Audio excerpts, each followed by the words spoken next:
between theoretical frameworks and the lived realities of tribal communities, highlighting both the challenges and opportunities in their development. We are honored to have three distinguished speakers. Dr. Digvijay Giri. He is unable to come. Oh, okay. Census operator will he is not able to make it. Next, Professor Amitabh Kustu from the Department of Anthropology at Vidyasagar University.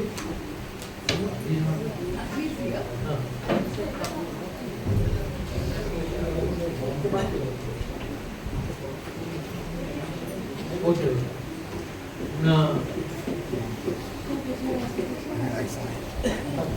Amitabh Kustu from the Department of Anthropology at Vidyasagar University will explore the grounded realities of sustainable development in tribal regions. And finally, Mr. Rakesh Kapoor of State Bank of India will address the. First he will speak. Professor Kishk will speak and then Mr. Okay. First, Dr. Kishk. Okay. The first speaker would be Dr. Kishk, and he will speak out the topic. এবার বন্ধ করে দাও live.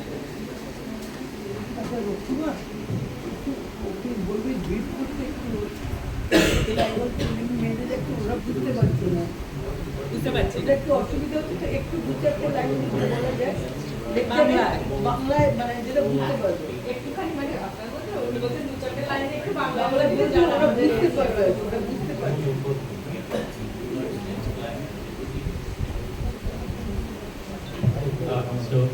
Can I start?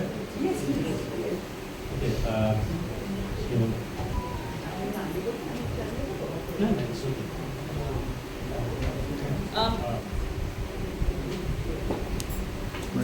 Thank you, Professor S. Bidoy, Dr. Raksima Mukherjee for inviting me, and also the organizers and distinguished persons, and all the research scholars and other distinguished persons who are present here. আর ওর সাথে আমার আদিবাসী ভাই বোনেরা যারা এখানে উপস্থিত আছেন। So very good afternoon to all of you. আমি অমিত কিস্কু, বিদ্যাসাগর ইউনিভার্সিটিতে অ্যানথ্রোপোলজি পড়াই।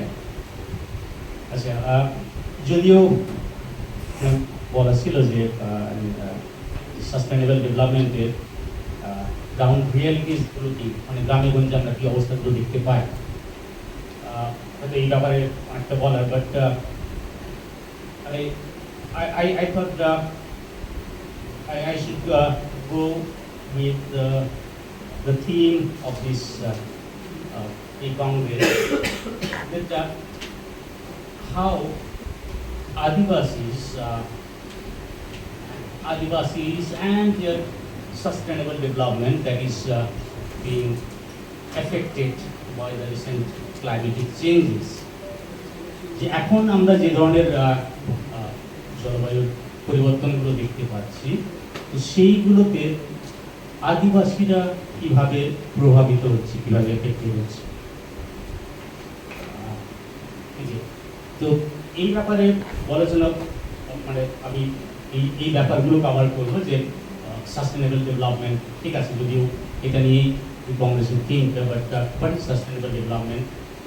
তারপরে then what are the climatic conditions that we are experiencing these days?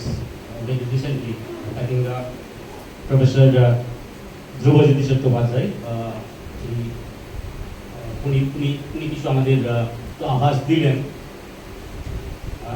তো যে আমরা রিসেন্ট ক্লাইমেটিক চ্যালেঞ্জেসগুলো আমরা কী কী দেখতে পাচ্ছি, দেন আদিবাসীরা কীভাবে এই ক্লাইমেটিক কন্ডিশনসগুলোতে এফেক্টেড হচ্ছে, এবং ওয়াই আদিবাসীরা এফেক্টেড হচ্ছে, কী কী কারণের জন্য আদিবাসীরা এফেক্টেড হচ্ছে এই ক্লাইমেটিক চেঞ্জেসে। আর then I think most importantly I will mainly focus on what are the strategies that Adivasis could take to cope with these challenges of climatic changes.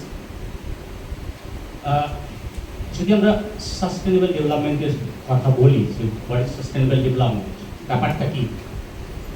United Nations যেভাবে বলেছে, ইউনাইটেড নেশনসের মধ্যে meeting present needs and ensuring two fulfil the needs of future generations. আমরা এখন আমাদের যে প্রয়োজন, সেই প্রয়োজনটা যাতে আমাদের মেটে, বাট ওর সাথে সাথে আমাদের যারা পরের জেনারেশন যারা আসছে তাদের জন্য যথেষ্ট পরিমাণে যাতে থেকে যায়, ওরাও যাতে ভালোভাবে তাদের নিজেদের লাইফটাকে লিড করতে পারে, নিজেদের জীবনটাকে ভালোভাবে কন্টিনিউ করতে পারে, ভালোভাবে চালাতে পারে। সো ইউনাইটেড নেশনস আবার বলছে how we must live today if we want a better tomorrow. আমরা যদি আগামী দিনের ভালো কিছু দেখতে চাই তাহলে আমাদের এখন কিভাবে বাঁচা উচিত।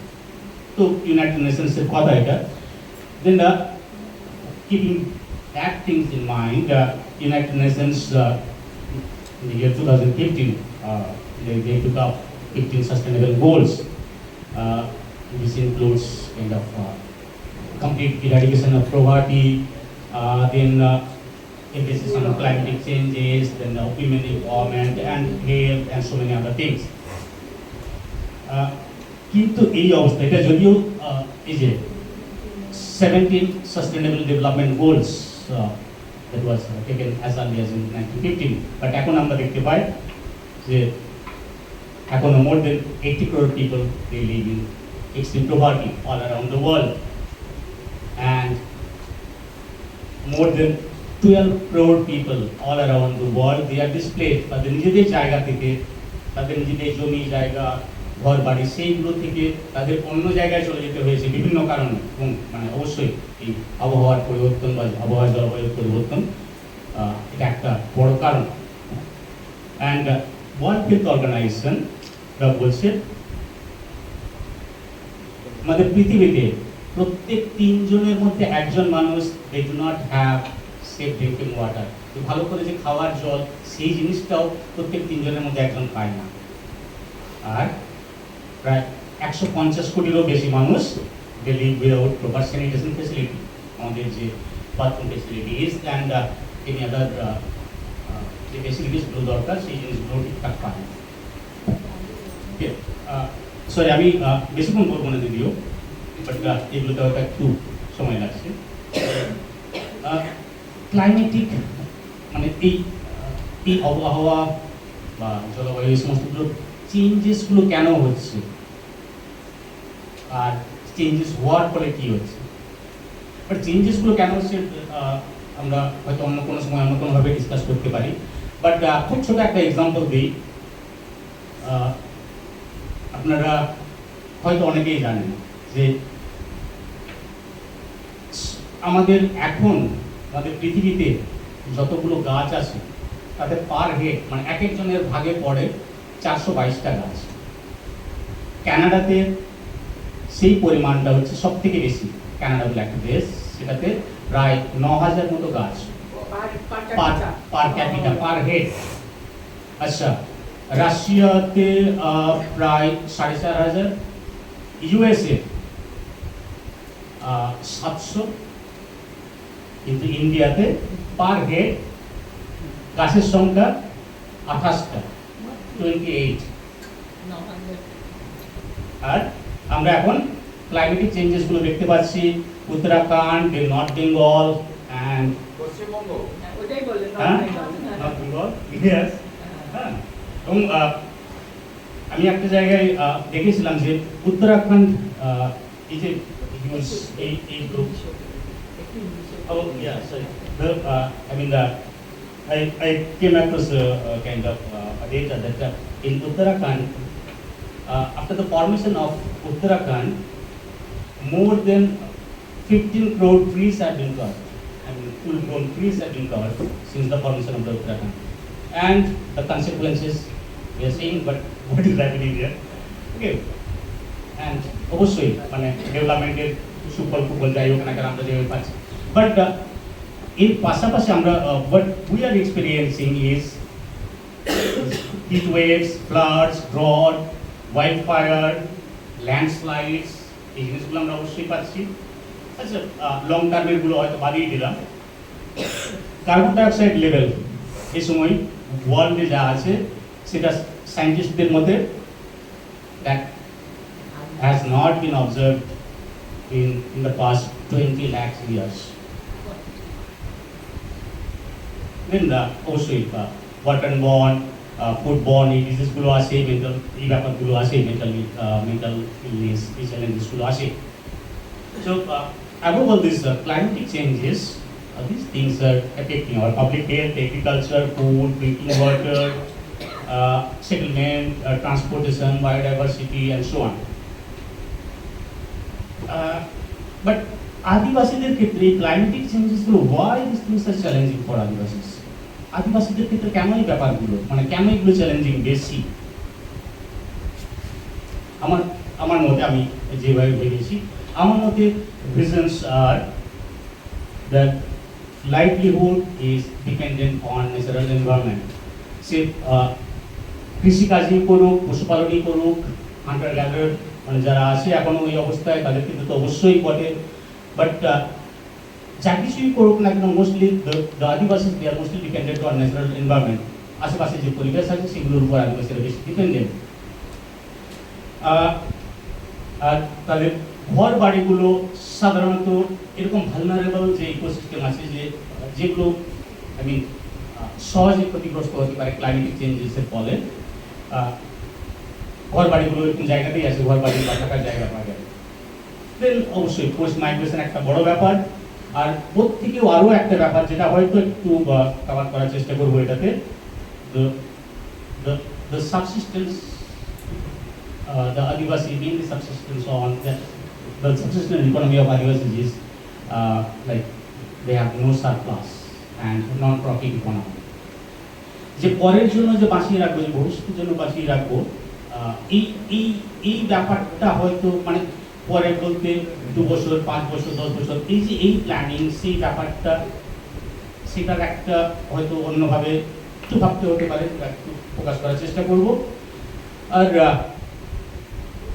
অবশ্যই যে নন প্রফিট ইকোনমি, আদিবাসীদের যে ইকোনমিগুলো আছে সবগুলো ওই মানে যতটা আসছে খেয়ে পরে বাঁচার জন্য, কিন্তু সেটা থেকে প্রফিট করার এন্টারপ্রেনারশিপ এই ব্যাপারটা আদিবাসীদের ইকোনমিতে এখনো মনে হয় আসেনি। যেটাতে আমি হয়তো একটু করার চেষ্টা করবো। এবার তার ফলে আমরা মানে কি কি হতে পারছি, what the risk we are seeing, that loss of lives, loss of habitats, then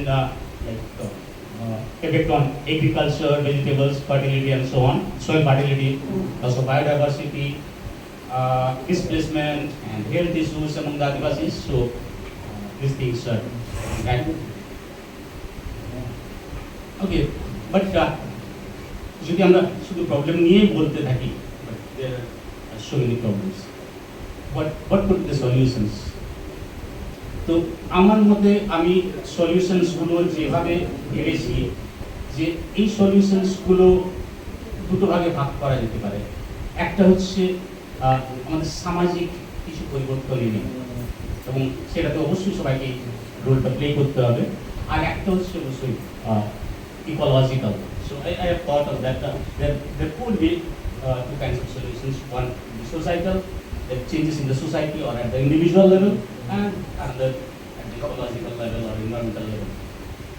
So this at societal level, সামাজিকভাবে আমরা যদি ল্যান্ডগুলোকে আমরা রিসেন্ট চেঞ্জেস বলে আমাদের আদিবাসী ভাই বোনেরা আছে তারা হয়তো একটু কনফার্ম করতে পারবে যে আমাদের অনেক কিছুই এই ব্যাপারগুলো গ্রামে গঞ্জে মানে আজ থেকে ধরুন সবাই যদি আমরা 20 বছর 25 বছর পিছিয়ে যাই, যে ব্যাপারগুলো ছিল সেইগুলোকে আমরা অনেকটাই লস করছি। আমাদের যেগুলো বেঁচে থাকার জন্য এবং মানে খুব খারাপ অবস্থায়তেও যেগুলোতে আমরা বেঁচে থেকেছি সেই ব্যাপারগুলোকে আমরা অনেকটা হারিয়ে ফেলেছি। এখন চাষের জমি, অনেক জমি ওই মানে চাষ না করা অবস্থায় থেকে যাচ্ছে। এখন গ্রামে গঞ্জে করবারতে এই যে গরু, বাছুর, ছাগল, মুরগি, হাঁস যেগুলো থাকতো এগুলো একদম এমার্জেন্সির সময় খুব কাজে লাগে। কারণ আমি নিজেও এই কমিউনিটিতে বিলং করি, তো আমি নিজেও দেখেছি, আমার ছোটোবেলাতেও দেখেছি, আমার বাড়ির ক্ষেত্রেও এই ব্যাপারগুলো ছিল। বাট এইগুলো এখন আমার নিজের গ্রামেও এখন দেখি প্রায় অলমোস্ট নেই। তো হয়তো এই ব্যাপারগুলোকে আবার আমাদের ফিরিয়ে আনার একটা প্রয়োজন আছে, যাতে এই যে বিপদ আপদের সময়গুলো আমাদের কাজে রাখতে পারে। তো এটা একটা। দেন শুধুমাত্র আরেকটা ব্যাপার যে আমাদের শুধুমাত্র একটা ইকোনমির উপর ডিপেন্ড করেই আমাদের হয়তো চলবে না, আমাদের অল্টারনেটিভ কিছু ভাবতেই হবে। এই যে বললাম যে 20-30 বছর আগেও যে ব্যাপারগুলো দেখেছি আমার নিজের বাড়ির ক্ষেত্রেও, যে আমাদের বাড়ির সামনে যে এত বড় জায়গা আছে, ওখানে বিভিন্ন ধরনের সবজি এইগুলো লাগানো থাকতো। এই যে লাউয়ের মাচা, পুঁইয়ের মাচা, কুমড়োর মাচা, কুঁদরি মাচা, তারপরে পেঁপে গাছ, এত ধরনের শাক, সেইগুলো প্রায় নেই বললেই চলে। ইভেন আমার বাড়িতেও নেই, সত্যি কথা বলতে। তো বাট এই জিনিসগুলোই প্রায় হারিয়ে গেছে। আর তো এইগুলো আমাদের আবার মনে হয় একটু, এইগুলোতে বেশি কষ্ট লাগে না, বেশি পরিশ্রমেরও দরকার হয় না, বাট এইগুলো হয়তো আবার ফিরিয়ে আনার দরকার হতে পারে বা ফিরিয়ে আনার প্রয়োজন আছে। এর পাশাপাশি আমাদের আরও কিছু অল্টারনেটিভ ইকোনমির কথা, সোর্স অফ ইনকামের কথা ভাবতে, যারা আমাদের চাষবাস, যারা আমাদের চাষবাসের পাশাপাশি এই ধরুন মানে লোকাল যে ফুডসগুলো পাওয়া যায়, যেগুলো বন জঙ্গলে পাওয়া যায়, সেগুলো বিক্রি করেও কিন্তু আমরা একটা সোর্স অফ ইনকাম হতে পারে আমাদের। বা তারপরে ইব্রাড হয়তো এই সম্বন্ধে আরও ভালো কাজ করছে, আমি আশা করব। এই যেমন মানে কীভাবে সেলফ সাফিসিয়েন্ট হওয়া যায়, যেমন আচার তৈরি করা বা এরকম টাইপের ছোটোখাটো ভ্যালুয়েশন, যে আমাদের একটা ইকোনমির উপর ডিপেন্ড না করে আরও অ্যাডিশনাল কিছু ইকোনমি। তো এইভাবে এইগুলোকে আমরা হয়তো একটু ভাবতে পারি। দেন এর পাশাপাশি আমাদের মানে আদিবাসী ছেলে মেয়েদের বলবো যে এইগুলোতে খুব একটা বিশেষ কিছুর প্রয়োজন লাগে না, খুব একটা যে অনেক শিক্ষা, অনেক ডিগ্রি, এই সমস্তগুলো দরকার, সেগুলো লাগে না। সামান্য কিছু হলেই নতুন ধরনের কিছু স্কিল, যেগুলো আমাদের বেঁচে থাকার জন্য, কারণ আশেপাশের পরিবেশ পুরোটাই চেঞ্জ হয়েছে, তা আমাদের সমাজকেও ডেফিনেটলি চেঞ্জ হতে হবে। আমরা হয়েওছি, কিন্তু হয়তো আরও একটু বেশি ফোকাস করে একটু চেঞ্জ হতে হবে।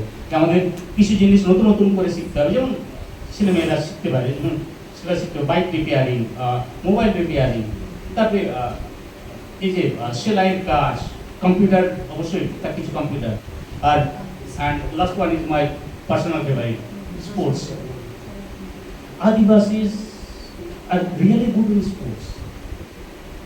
তো আদিবাসী ছেলেমেয়েরা সত্যি স্পোর্টসগুলোতে ভালো, বাট এবং এই সময়গুলোতে স্পোর্টস নিয়ে অনেক রকমভাবে ভাবাও হচ্ছে। এবং মানে আদিবাসী অনেক মেয়েরা, আমরা ঠিকঠাকভাবে শুনছি যে অনেক মেয়েরা ন্যাশনাল লেভেল, স্টেট লেভেল এইগুলোতে ফুটবল খেলছে। বাট আমার মনে হয় আরও অনেক বেশি ছেলে মেয়েদের সেই ক্ষমতা আছে এগুলোতে খেলার। এবং একটা ফেমাস একটা ফুটবল কোচ বলেছিলেন যে আমাদের India has a chance to play a World Cup only in women's football. So,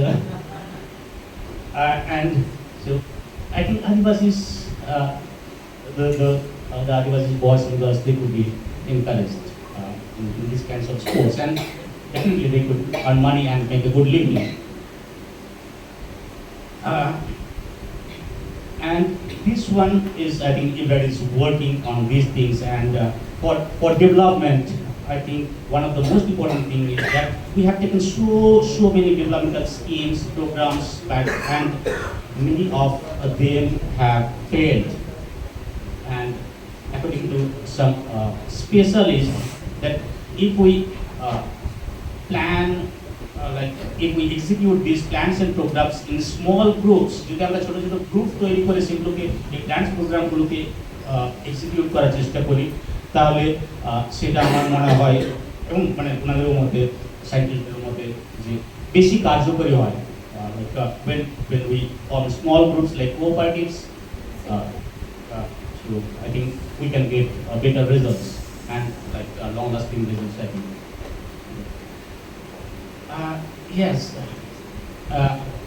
আমাদের যারা আদিবাসী ভাই বোনেরা যারা উপস্থিত আছে তারা হয়তো এই ব্যাপারগুলোকে মনে করতে পারবে। এই যে আমার নিজের বাড়িতেও এই দুটো জিনিস ছিল, এবং মানে এর পাশাপাশি আরও অনেক ব্যাপার যে আমরা ভুট্টা কীভাবে রাখতাম, জন্মটা চিলকাতে বন্ধ হয়ে থাকে, चिल्काते मचा जाता है, बांदी चिल्काते बहुत होता है, but निकल दाद बनवा। So why we had this kind of things? Just to plan for the year round, যাতে কোনো ধরনের যদি এমার্জেন্সি আসে, so that we can survive, যে আমরা এখান থেকে ভাঙিয়ে আমরা খেতে পারি। ভুট্টা না ভুট্টা ইজ देयर হ্যাঁ, এবার ওটার মধ্যে ধানটাকে প্রিজার্ভ করা হচ্ছে, এরকম মানে আমার নিজের বাড়িতেও ছিল, তো এরকম অনেকভাবে ন্যাচারাল।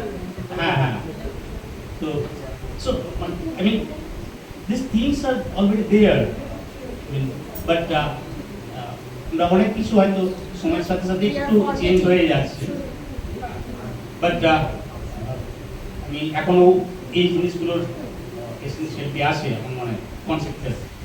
তো সো আগেরটা হলো অনেকটা সোশ্যাল ব্যাপারগুলো, অ্যান্ড আমি coming to the ecological like coping strategies, like what kind of things we could take. অবশ্যই ফরেস্ট ডিগ্রেডেশন, যে একদম জঙ্গলের জঙ্গলগুলোর অবস্থা খুবই খারাপ, দিন কমে যাচ্ছে। হ্যাঁ, সামনেটাতে শুধু দেখতে পাই, পেছনটাতে আমরা কিছুই পাই না। এবার জঙ্গলে এতদিন ধরে যে খাবার টাবারগুলো আমরা পেতাম, যে wild fruits, hundreds of wild fruits, আমরা সেইগুলো পাই না। এই যে বন্যা এই যে এগুলো হচ্ছে, খেয়াল করে দেখবেন গ্রামে গঞ্জে আজ থেকে 10-15 বছর আগেও যে বড় বড় পুকুর যেগুলোকে আমরা দেখেছি 10-15, সেগুলো প্রায় নেই এখন, সবগুলো এই অবস্থায় হয়ে গেছে, বুঝে গেছে সব পুকুরগুলো। তো এই ব্যাপারগুলোকে আমরা যদি একটু কমিয়ে আনতে পারি, এবং এই যে পুকুর বোঝা এগুলোকে আবার যদি রিকভার করতে পারি, আমার মনে হয় we can tackle a bit the climatic challenges. And the last one, যে ওই আমাদের এই সময়ে অ্যাগ্রো ফরেস্ট্রি, যে পোস্ট এগ্রিকালচারও থাকবে, ফরেস্ট্রিও থাকবে, আমাদের বোধহয় এই ব্যাপারগুলোকে একটু জেনারেট করার প্রয়োজন আছে। যে আমাদের ঘরের আশেপাশেই প্রচুর গাছ লাগালে, মানে যেগুলো খাওয়ার ফলমূলের গাছ, তো সেগুলো লাগালেও আমরা অনেক কিছু পেতে পারি, যেগুলো আমাদের এমার্জেন্সিতে কাজে লাগতে পারে। আর অবশ্যই this some organization like governmental organization like LAMS, they should play active roles.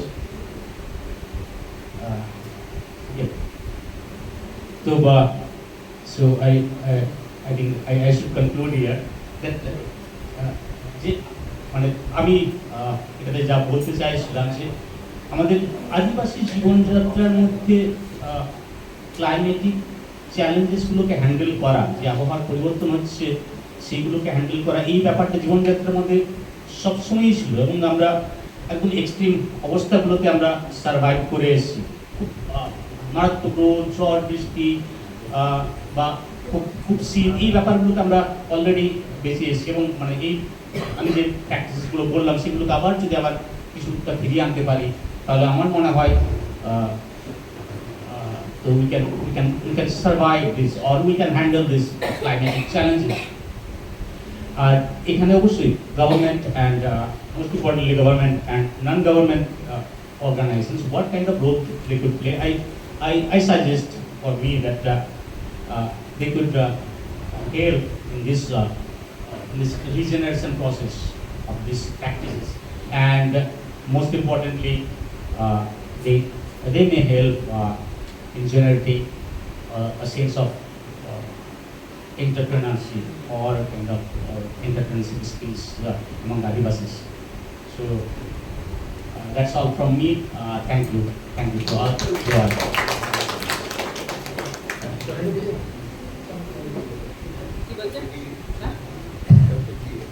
Thank you, Professor Amit Pishku, and we have done Chandan about the ground realities of developments.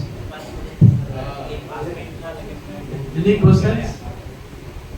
One question I have. Am I allowed, Madam Chair, with the permission of Chair, connected to me? Can you show the last slide? Government NGOs. Friends, this is the crux of the whole presentation. পুরো দুনিয়ার জন্য দুটি কথা। উপরে প্রথম সেন্টেন্সে দেখো আদিবাসী livelihood মানে জীবিকা।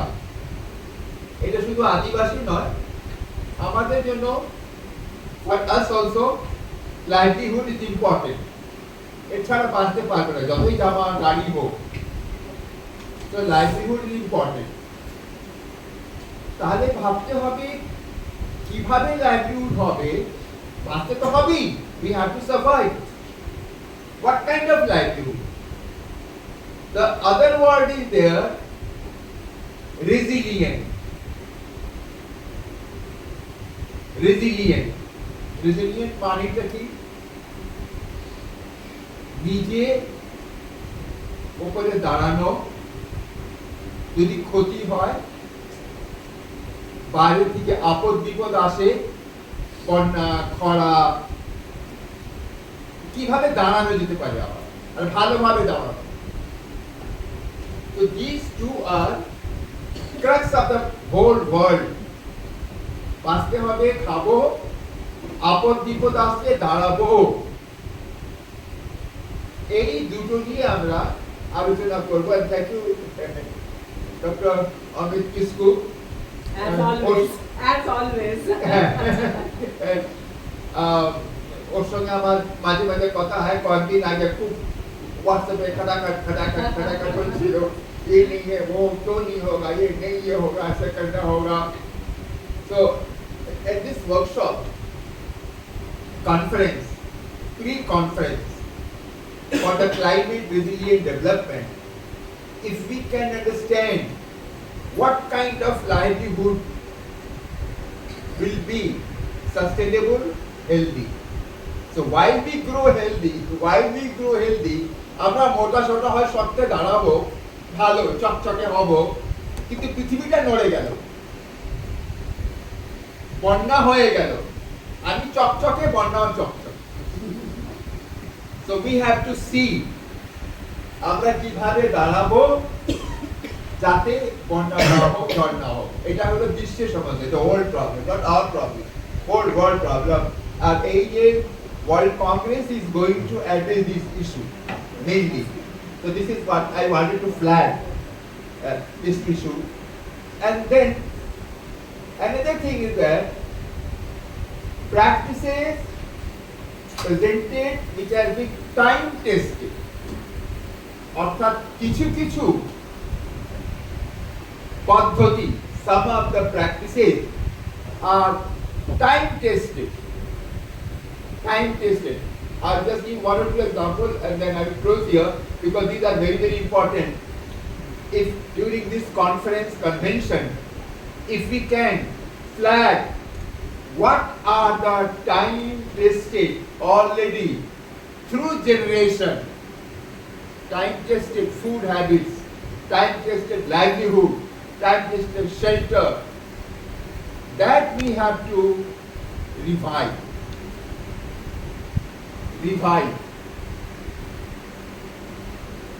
Our anthropology, how to revive. Once a culture is slowly getting deformed, how to revive a culture? That is again a challenge. How to revive a culture? So this afternoon, I'm very happy.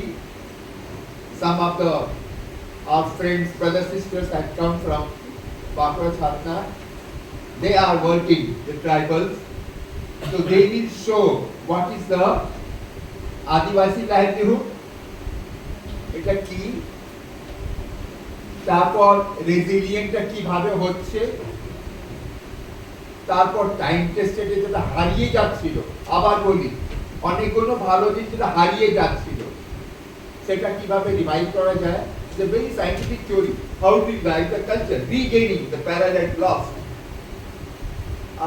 আর একটা very important, যেই livelihood গুলো আজকে আছে ভালো, সেটা government পলিসিতে প্র্যাকটিসে কিভাবে নিয়ে আসবে। বাট আদিবাসী ভালো কাজ করছে, রিভাইভ করছে, কিন্তু যদি ওকে নীতিতে আসে তাহলে ওটা কিভাবে গভর্নমেন্ট ওটাকে নীতিতে নিয়ে আসবে, that is how to bring in the policy. So this is a very important thing and I thought for যারা আমাদের বন্ধুরা বিভিন্ন জায়গা থেকে এসছে, আমি আমার মতন সহজ করে বাংলায় বোঝালে যারা এসছে তারা বুঝতে পারবে how to understand that. Thank you. There's one question. Any questions? Please. Sir, you want to তোমাদের ask? আর কারো প্রশ্ন আছে চেয়ারম্যানই আজকে? My question was something that what he has mentioned. Amitji আপনি যেগুলো মেনশন করেছেন তার মধ্যে এই যে টাইম টেস্টেড বা যেটাই বলুন না কেন, এই ডকুমেন্টেশনের পয়েন্টটা, কারণ হচ্ছে যে being an anthropologist or a student of anthropology, আমাদের একটা অন্য রোলও আছে এখানে। যারা আছে গভর্নমেন্ট, এনজিও, তার মধ্যে একাডেমিশিয়ানও রয়েছে, তাদের একটা রোল আছে। রোলটা হচ্ছে এই যে ডকুমেন্টস কেন হারিয়ে যাচ্ছে। আপনি অনেক কিছু বললেন আপনার বাড়িতেও হারিয়ে গেছে, কেন হারিয়ে গেছে? হারিয়ে গেছে কি এই জন্য যে আপনার বাড়ির লোকেরা ওটা চায় না, না পলিসি লেভেলে অ্যাডভোকেট করতে পারিনি আমরা। নেপালে যদি গুন্দ্রুক যদি নেপাল ন্যাশনাল ফুড হয়, তাহলে আমাদের আদিবাসীদের চেজগুড়াটা কেন ন্যাশনাল ফুড হবে না? Why we are going for food security, why we are not going for food sovereignty, safety, nutrition. These are the burning issues. So আমি ওই জন্যই আর কি জাস্ট একটা পয়েন্ট। হ্যাঁ একদমই তাই, যে মানে আমার মনে হয় কাইন্ড অফ টোটালিটি, কোনো অ্যাকশন কেউ কোনো ইনিশিয়েটিভ নিল, even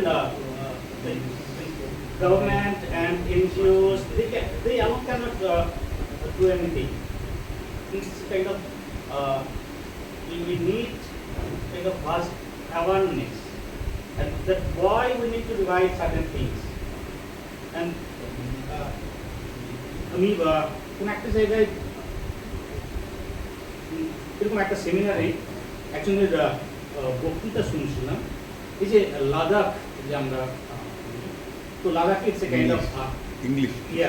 so sorry, I came across a presentation that in Ladakh, we know Ladakh is a kind of high altitude desert, and so temperature and all these conditions are high.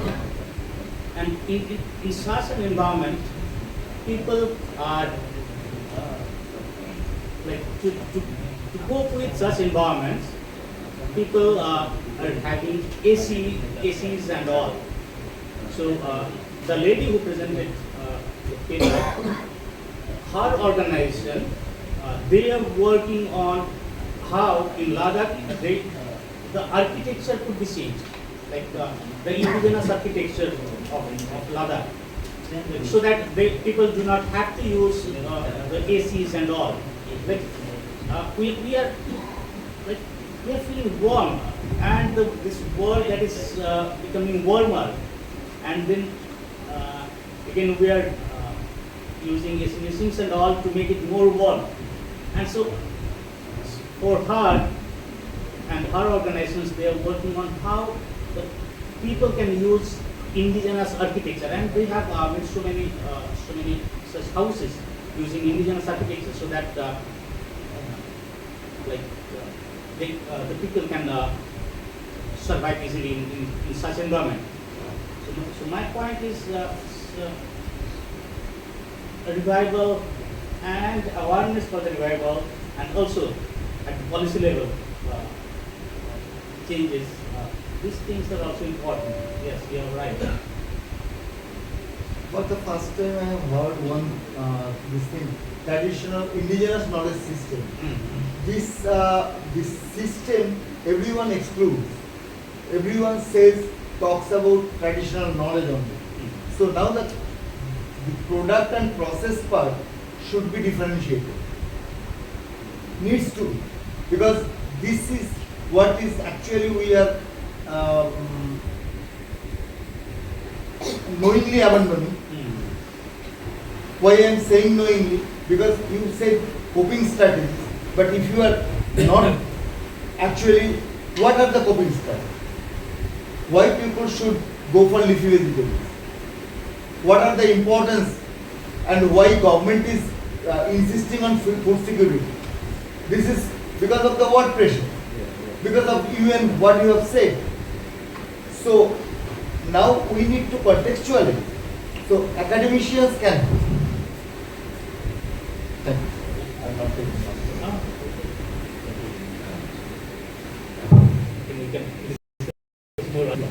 Thank you. Still any questions? No. So I can invite another distinguished speaker, Rakesh Kapoor. Yeah. He will talk about the role of SBI, State Bank of India, in women empowerment towards climatic change. This is a very good topic. And, please.